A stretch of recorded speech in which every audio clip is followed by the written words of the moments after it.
उपमुख्यमंत्री एकनाथ शिंदे यांनी ठाकरे सेनेतील या खासदारांना मोठी आश्वासनं दिल्याची माहिती सूत्रांनी दिलेली आहे।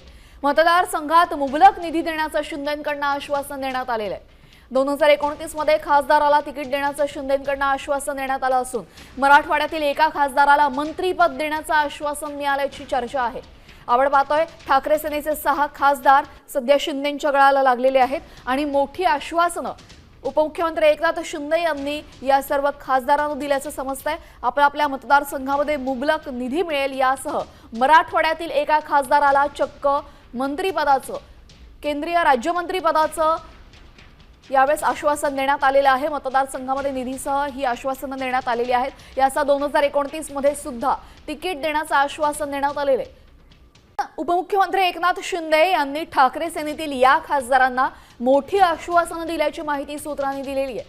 मतदारसंघात मुबलक निधी देण्याचं शिंदेंकडून आश्वासन देण्यात आलेलं आहे। 2029 मध्ये खासदाराला तिकीट देण्याचं शिंदेंकडून आश्वासन देण्यात आलं असून मराठवाड्यातील एका खासदाराला मंत्रीपद देण्याचं आश्वासन मिळाल्याची चर्चा आहे।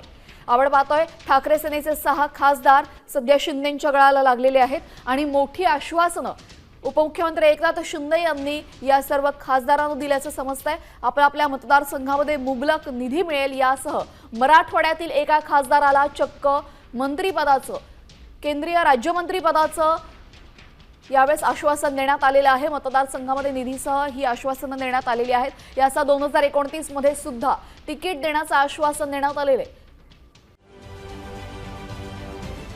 महाराष्ट्रातील सर्व बातम्यांचे विश्वासार्ह व्यासपीठ सकाळच्या सर्व सोशल मीडिया प्लॅटफॉर्मला लाईक, फॉलो आणि सबस्क्राइब करा। तसंच सर्व नोटिफिकेशनसाठी बेल आयकॉन प्रेस करायला विसरू नका।